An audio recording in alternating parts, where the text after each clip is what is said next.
I never know where Clay Harbor is. I think he's in Chicago. And we got the trio, a couple former Jags and me. What's happening, Clay? Not a lot, guys. Appreciate you having me on, man. And, Austin, me and Austin, I know every time we talk to him, we always tell the story. Back in college, we played against each other our senior year. And the Missouri State Bears, my Missouri State Bears, got the W. Yes. So I always have to bring that up every time I see Austin. And I'm always going to bring up that I had 3.5 sacks, Clay. Now, that wasn't your fault because I think you're more of a receiving tight end than obviously a blocking tight end. But I have to bring that up as well. Hey, you played very well, but the victory was ours. And you're right. It was. Back in college, I was a receiving tight end. I got to go out on every route. It was a beautiful life. But then in the NFL, man, you got to do pretty much everything if you want to last in this league. And they taught me pretty quickly that I had to learn how to actually block people. So. Well, and hey, here's the deal, by the way, too. Clay Harbor almost turned into a linebacker with Chip Kelly in Philly, and Austin was almost a tight end as well, like coming out of high school. So, yeah. So you guys almost did play other positions. Yeah, that was always fun. Chip Kelly, Clay, we're gonna move you to linebacker today. Come into that meeting. I'm like, all righty then. I've never played defense in my life.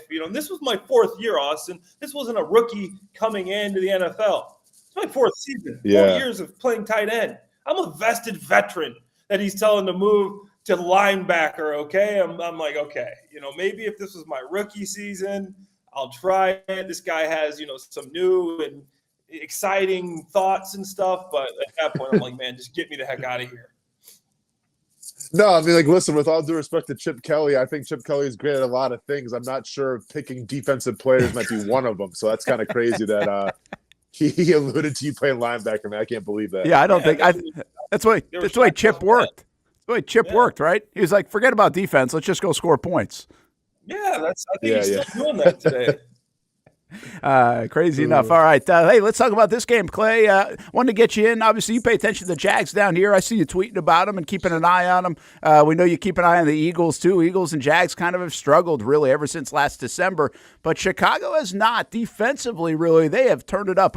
Austin and I just spent the first 20 minutes of the show. I'm worried about this Chicago defense. They have been in a groove. Haven't been a big Eberflus fan, quite frankly. I thought they maybe should have reset things when they were going after that number 1 overall pick. But the defense has been consistent since really going back to last November, outside of a couple of Detroit games. What are they doing so well on defense?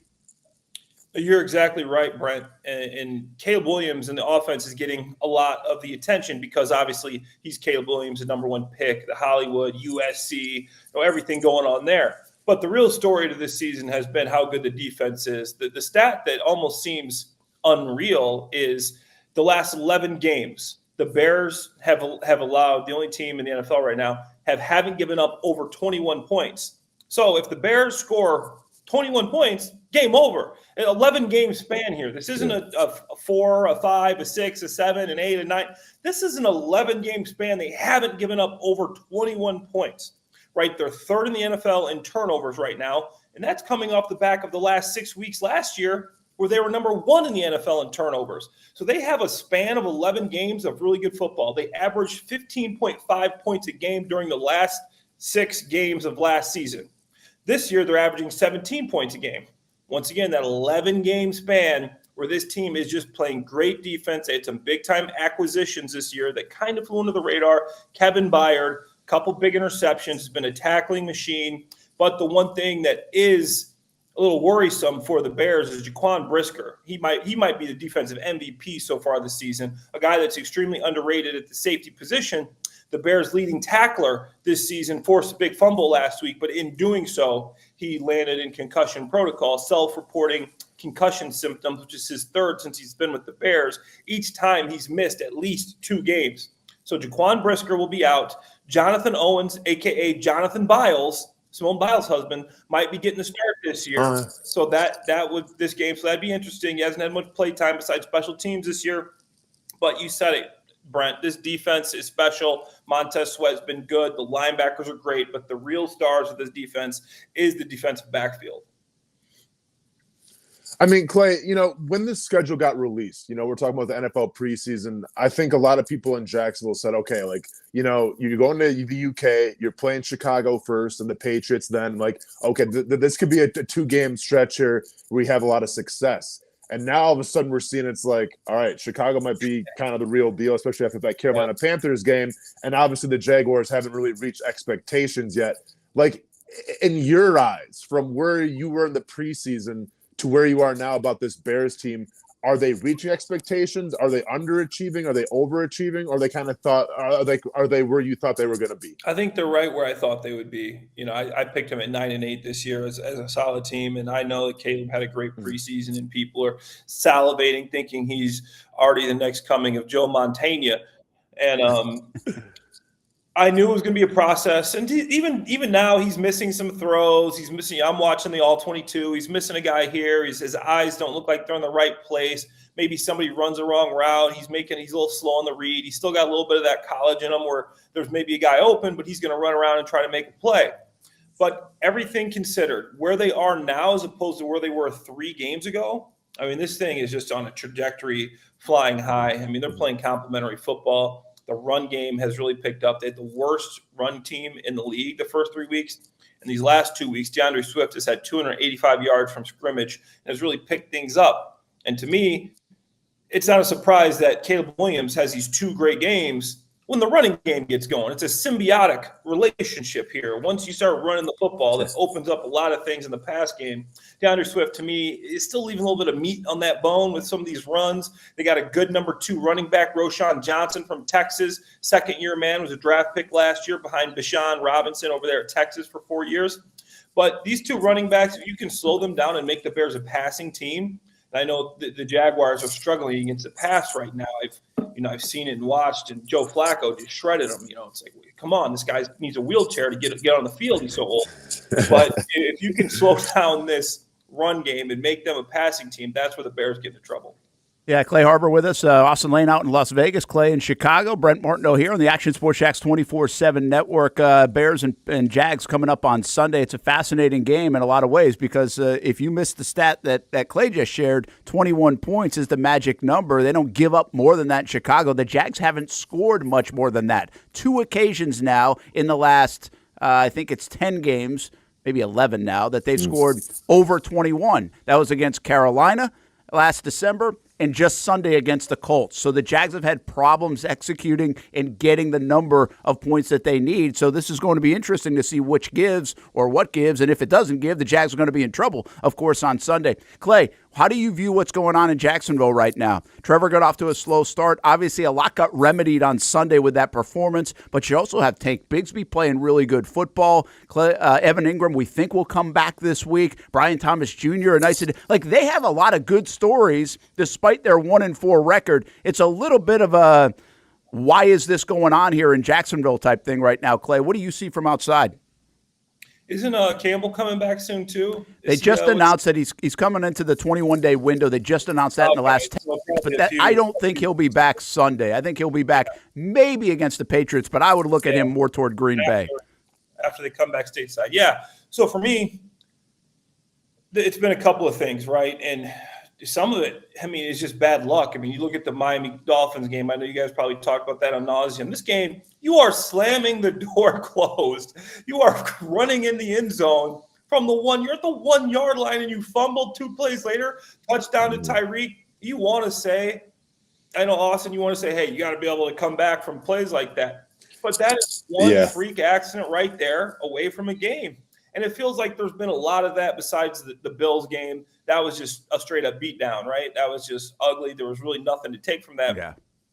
But it's been tough. You have some key injuries there, and Trevor has been missing guys. He hasn't been the guy that you want him to be. He looked really good against the Colts, I'll say that, and hopefully he can keep that going.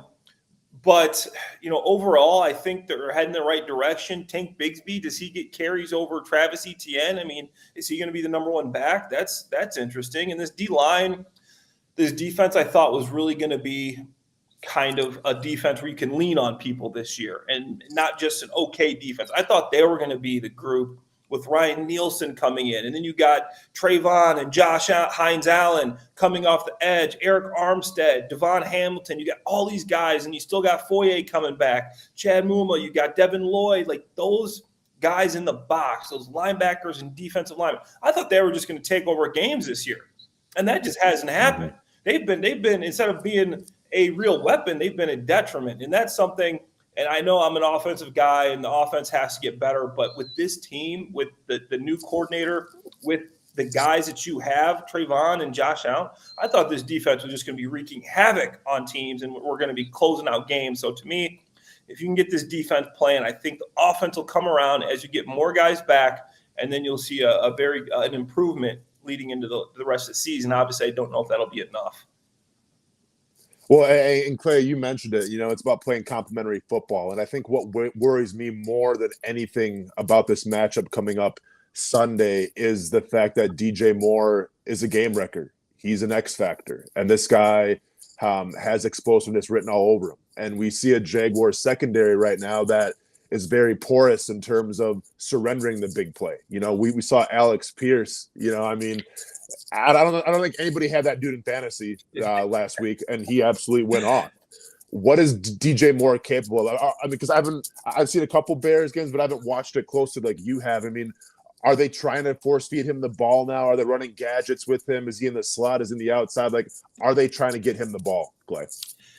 Yeah, and they've been struggling down the field. Caleb Williams, I had the numbers. I was trying to look for him real fast, but early in the season, they could not buy a bucket in anything downfield passing. But the last two games, they have started – perfect timing for the Jaguars. They've started hitting these downfield throws. And you got Keenan Allen, who's more of that possession guy. He's going to do the option routes inside. He's great at that, the intermediate throws. But DJ Moore is that downfield guy that you look at him, you don't think this guy isn't that tall. He's fast. He's 4'4" guy, but he's not super. But he just makes plays downfield. He just goes up, gets the ball. He's a great route runner, and he knows how to get the ball. Right here is a stat that will kind of tell you the trajectory of this Bears team, right? The first 10 quarters of Caleb, he had a 57% completion percentage, a 0-3 touchdown to interception ratio, and a 57 passer rating. His first 10 quarters of play. The last 10 quarters that he's played, he has a 70% completion percentage, a 5-1 touchdown to interception ratio, and a 110 passer rating. So this guy, the last 10 quarters, has been playing high-level football. I don't know what happened. I don't know what just clicked. I know it doesn't just click, but for whatever reason, he's been able to get downfield against the blitz. He's been incredible. I had another against the blitz. The last two games, he's 17-19 for 200 yards. Wow. Before the first three games, he completed 42% of his passes. But 17 for 19 for 200 yards the last two games against the blitz. And obviously he's playing against some of the worst defenses. The first two games of the year, he's going against the first and the fifth overall defense. That also has something to do with it. Last week he's playing against the Carolina Panthers, who were given open tryouts just to try to get a guy in the field to roster. They're just decimated with injuries. So that has to do with some of who you're playing, but he has improved a lot, and the downfield passing is definitely something to worry about.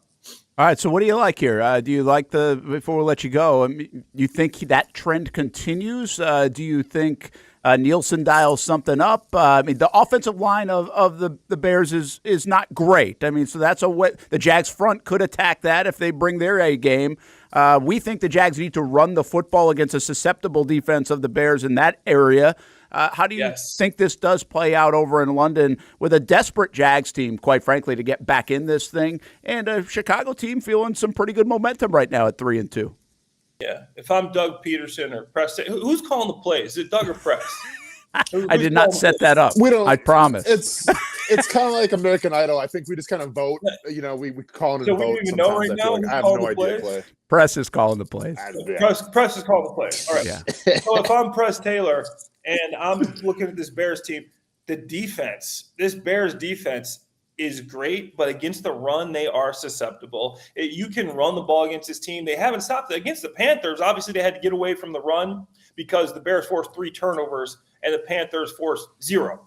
Okay, so when you start giving the ball up, you find yourself getting behind. Okay, now we got to pass the ball. But they didn't even stop the run against the Panthers. They've never stopped the run this year. The only time they stopped the run when the other team had to get away from it. So if the Jaguars can stay ahead of the chains, if they can stay ahead on the scoreboard where they can run consistently, you kind of keep this defense at bay because they're really good when you start throwing the football. But to get my pick, man, I've been going back and forth with this one. I think this is an absolute pick 'em. Trevor had a good game last week. Caleb coming in high. I just think the Jaguars know how to travel to London. I played in London 3 times, and it does matter the more you do it. I remember the first time I was out there, I'm wide-eyed. I don't really know what I'm, I can't set up my routine. Jaguars do this every year, right? This is something that by the time the third time I'm out there, I'm like, okay, I have my routine. I'm familiar with this trip. I know what to expect. And that's huge when you actually have something to go off of. I know what this field looks like. I know what this locker room looks like. I know how it's going to feel out there as far as condensation. I know how it's going to feel out there making cuts. I've done it before. So just because of that, when they do it every year, they were there last year, I'm going to go with the Jaguars in a very, very tight game. I think it's going to be, low scoring, 21-17 type ball game. All right, man. Hey, great to see you, Clay Harbor. You're not going over there, right, at all? No, not going over there. I'll be back here talking about it, though. That's good stuff. You're all over the place. Great to see you. And, hey, let's check in again, maybe before the Eagles game, Sunday night football game coming up in a few weeks. Yeah, sounds good to me, guys.